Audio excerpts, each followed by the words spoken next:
Welcome to Those Were the Days. I'm Nancy Martin, the library archivist. Today we'll be talking about the survey of historical structures and sites that took place in Peters Township in 1993. It took me a minute to figure out the impetus behind undertaking a survey at this particular time, and then I came across this 1992 publication. At this time, planning was underway for Pennsylvania Route 576, the PA Turnpike 576, also known as the Southern Beltway, a controlled access toll road in the southern and western suburbs of Pittsburgh, serving as a beltway around the greater Pittsburgh area between Pittsburgh International Airport and the Steel Valley of the Monongahela River area. According to the bulletin seen here, quote, Peters Township Council and its army of volunteers will continue to actively oppose the project. It's my understanding that some of the proposed plans for the Beltway would have cut Peters Township in half. I even saw a newspaper article in which the township was working to identify rare flora and fauna in an effort to prevent the Beltway from being permitted to bisect the township. The survey of historical properties I'm talking about today was another of the township's efforts to thwart the Beltway project. According to the bulletin seen here, quote, historical structures and landmarks are given special protection under state and federal laws. Development of any type can be significantly thwarted by efforts to preserve historical treasures, which is exactly why the Peters Township History and Landmarks Committee set out to accomplish this with the survey. As of November 1992, the committee had identified 25 houses and log cabins, 3 churches, 7 schools, and 6 cemeteries as historical structures or landmarks. The only reference to the Peters Township History and Landmarks Committee that I was able to find in the online newspaper databases to which I have access is this call for, quote, those interested in preserving Peters Township heritage to meet at the municipal building on Wednesday, March 24th at 7 p.m. This article is from 1993. The survey was carried out with the guidance of the Washington County History and Landmarks Foundation, which is a private, nonprofit educational organization whose mission is to encourage the preservation of buildings, landmarks, and structures which are deemed representative of the cultural, architectural, and historic heritage of Washington County, Pennsylvania. The foundation was incorporated in 1973 and, since that time, has been instrumental in locating, identifying, and listing properties for its own landmark certification program, as well as listing individual structures and districts on the National Register of Historic Places. The foundation also helps owners of historic buildings to preserve their structures by providing advice and referrals. The offices of the Landmarks Foundation are currently located in the 1806 John White stone house that is located at the entrance to the Washington County Fairgrounds. The John White house was built by a Scots-Irish miller between 1804 and 1806. The house was originally the heart of a 360-acre farm. The original stone structure, seen here on the left, was 32 feet square, had a side hall and 2 rooms on each story. Later, the house was almost doubled in size by the addition of 2 rooms on each floor. None of the farm's outbuildings are still standing. In 1916, the farm became the Washington County Fairgrounds, and the house became an office and caretaker's residence. Since 1993, the house has been restored and leased by the Washington County History and Landmarks Foundation. The historical survey-related files in the archives document 80 or so structures and sites in Peters Township that were surveyed as part of the 1993 project. The recording page for each structure looks like the one seen here for Esther Baird's house, located at 217 East McMurray Road. The form records a variety of information, including the name of the property owner, the property's address, the date of the building's construction, its style or design, here Victorian, the primary building material, here wood, the condition of the building, a brief description of any unusual features, its integrity, environment, threats, and associated buildings, and a photograph. Michael Hoy appears to have been the person to create all of these pages. According to information I found online through LinkedIn, Michael was a project coordinator at Peters Township from 1993 to 1994. I'm assuming the project was the historical survey. These formal forms I just showed you were completed using information gathered via a questionnaire that was filled out by the property owners themselves. The information they gave seems to have been unverified. There's no evidence of primary records being part of the survey, so the information provided may not be entirely accurate. I happen to have scanned Esther Baird's questionnaire to include in this presentation, and after reading it, I so wish I had the opportunity to meet her. The first question asks for the owner's name, address, and phone number. Question 2 asks for the specific location of the building or site, to which Miss Baird replied, quote, given number 1. She concludes the questionnaire with the statement, quote, I've been told that I'm the oldest native-born person in the township, but 'tis said if a lady tells her age, she'll tell anything, so I'll quit while I'm ahead. Everyone else seems like a Johnny-come-lately. The final results of the survey was the report seen here, the Peters Township Historical Report, which was published on July 21st, 1993. Here's a typical page from the report. This page records the details of the first 4 structures that were surveyed. Today I'll be discussing some of the houses and other sites that were surveyed. Unfortunately, I don't have time to look at all 80 of the historical structures or sites, so I've chosen just a small selection. Just because you don't see a particular property included in this presentation doesn't mean that it didn't appear in the 1993 survey. Here's property number 50 from the survey, 430 Bebout Road. This property has been owned by Sandy Coombs and her husband Jim since 1985, so more than 40 years now. According to the online Washington County real estate portal, the house was built in 1847.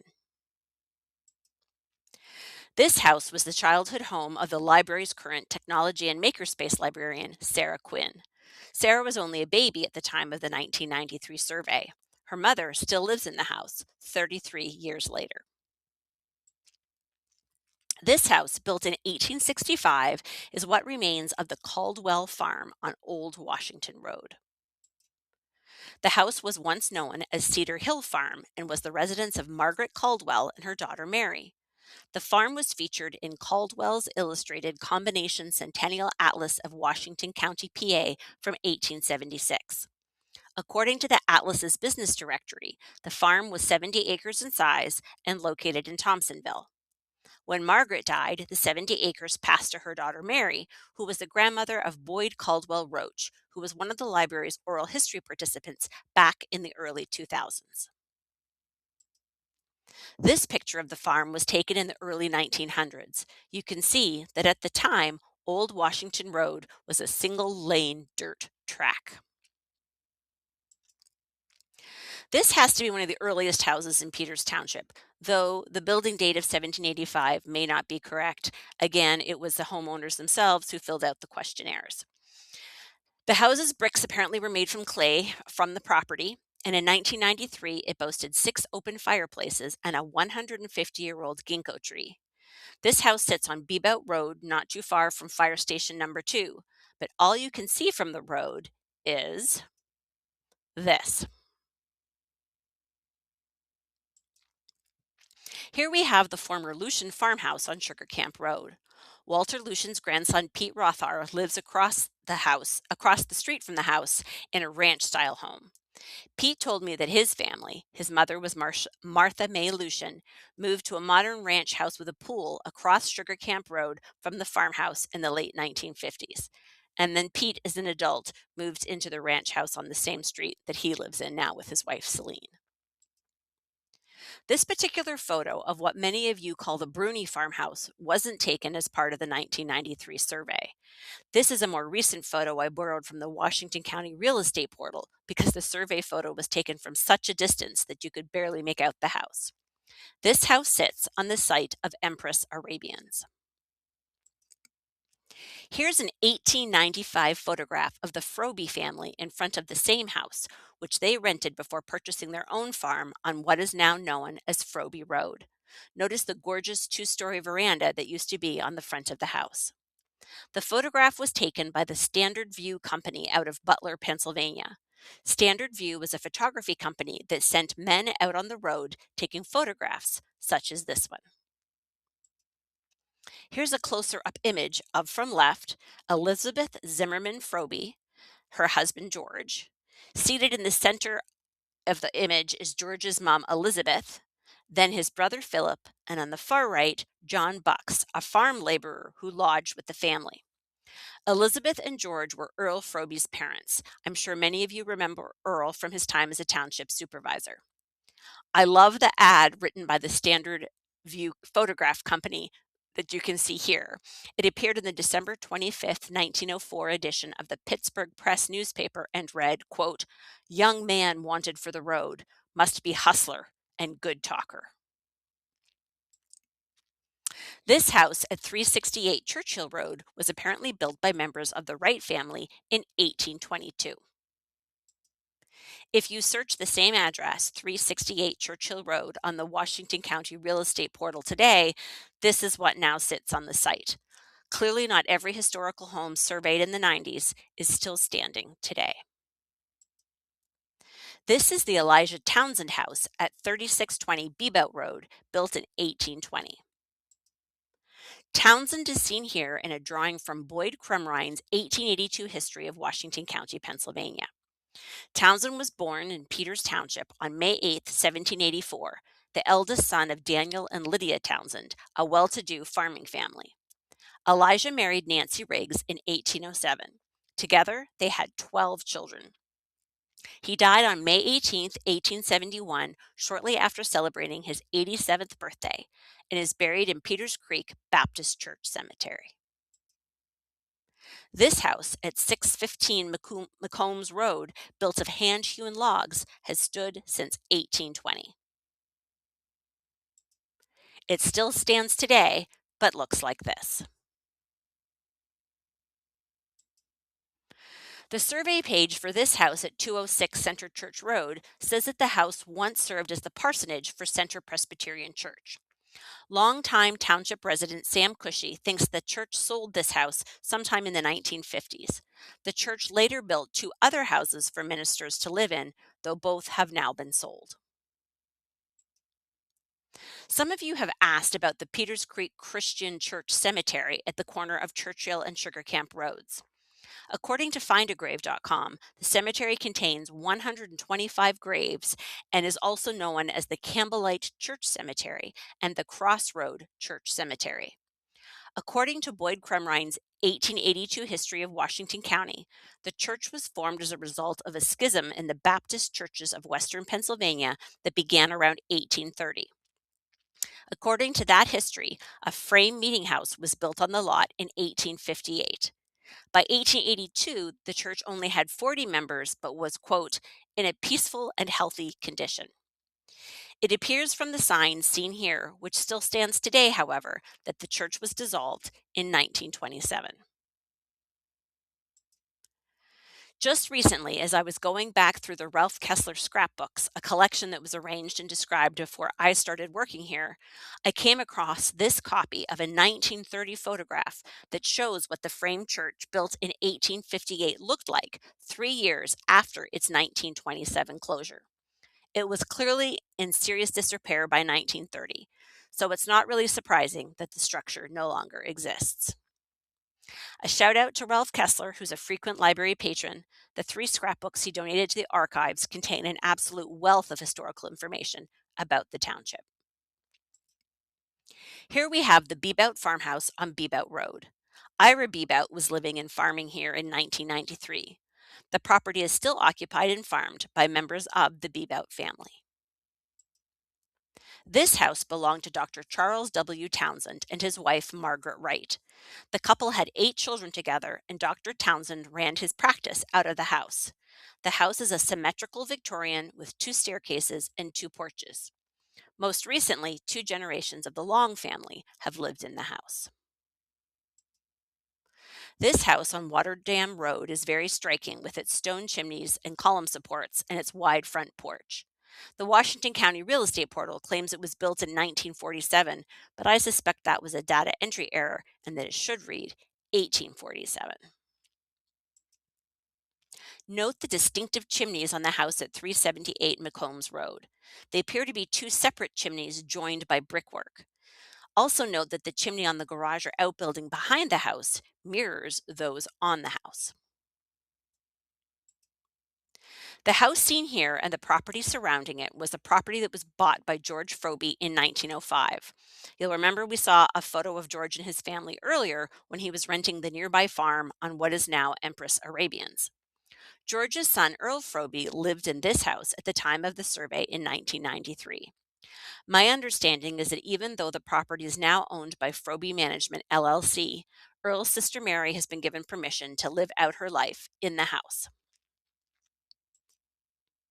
I know you're all familiar with this house, of course, the Donaldson farmhouse. Here's a photo of the Donaldson farmhouse taken around 1900. Pictured from left are Catherine Weaver Donaldson, her husband Robert, and their son Walter. Here's a closer up view of the three Donaldsons.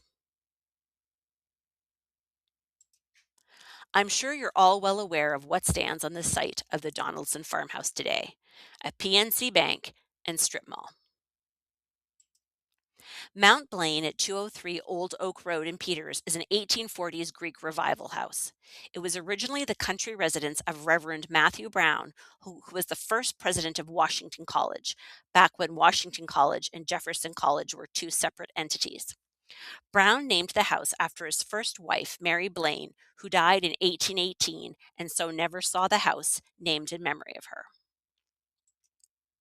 Matthew's son, Alexander Blaine Brown, bought the house from his father in 1846, but didn't live there full time until his retirement.